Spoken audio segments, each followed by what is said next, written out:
మాజీ సీఎం జగన్ పై తీవ్ర విమర్శలు చేశారు ఎమ్మెల్యే గంటా శ్రీనివాసరావు. కమెడియన్ బ్రహ్మానందం సినిమాల్లో లేని లోటును జగన్ తీరుస్తున్నారని అన్నారు. రాష్ట్ర రాజధానిపై పూటకో మాట మాట్లాడుతోన్న జగన్ మానసిక ఆరోగ్యంపై ఆందోళన వ్యక్తం చేశారు ఎమ్మెల్యే. ప్రతిపక్ష నాయకుడిగా ఉన్న సమయంలో అమరావతిని అంగీకరించిన జగన్ గెలిచిన తర్వాత 3 రాజధానుల ముచ్చట తెరపైకి తీసుకొచ్చారని చెప్పారు. పార్లమెంట్లో అమరావతికి వ్యతిరేకంగా ఉన్న ఏకైక పార్టీ వైసీపీ అని అన్నారు ఎమ్మెల్యే గంటా శ్రీనివాస్. అమరావతికి పార్లమెంట్ ఆమోదం తెలపడంపై ఆనందం వ్యక్తం చేశారు.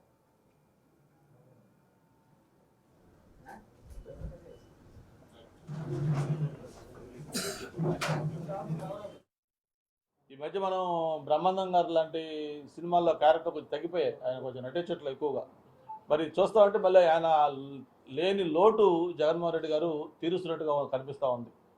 అంటే అసలు ఆయన ఏమైనా ఒక మెంటల్ డిజార్డర్ ఉందా, అది ఏంటిది? ఇప్పుడు ఏదైనా ఒక ప్రాంతాన్ని కలపని చెప్పడం వేరు, మరి మచిలీపట్నంలో మాను లేకపోతే విజయవాడలో వెయ్యి తీసుకుని కలిపినట్టు ఇప్పుడు మీరు సోషల్ మీడియాలో చూస్తూ ఉన్నాం, ఎటువంటి ట్రోల్స్ వస్తున్నాయో, ఎటువంటి మీమ్స్ చేస్తూ ఉన్నారో.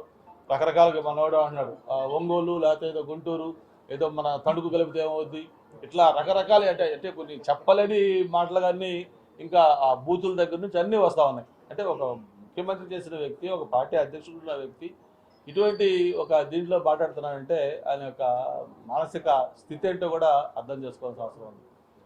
మరి మొన్నటిదాకా విశాఖపట్నం అన్నాడు, విశాఖపట్నంలో ఎగ్జిక్యూటివ్ క్యాపిటల్ అన్నాడు, సెప్టెంబర్లోనే ఇక్కడికి వచ్చి స్థిర నివాసం అన్నాడు, అయిపోయినాక మళ్ళీ డిసెంబర్లో అన్నాడు, మళ్ళీ ఇంకో డేట్ చెప్పాడు, అన్నీ చెప్పాడు, అయిపోయింది.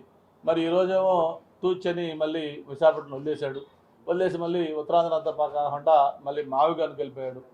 మరి ఇప్పుడు ఏంటి అసలు ఈయన యొక్క పరిస్థితి ఏంటి అనేది అందరూ కూడా అర్థం కాకుండా పోతా ఉంది.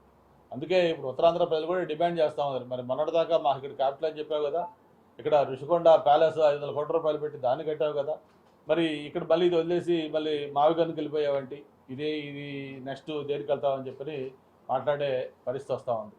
అంటే ఒక రాజకీయ పార్టీలు అనేవి మనం కొత్త కాదు, మనకు ఆఫ్టర్ ఇండిపెండెన్స్ దగ్గర నుంచి ఎన్నో రాజకీయ పార్టీలు వచ్చాయి, కొన్ని తరమరుగైపోయాయి, రకరకాల డెవలప్మెంట్ చూస్తూ ఉన్నాం. కానీ ఇంత కంటిన్యూస్గా ఇన్కన్సిస్టెన్స్గా ఉండే రాజకీయ పార్టీ కానీ వ్యక్తులు కానీ బహుశా ప్రపంచంలో ఒకరు ఉండరేమో.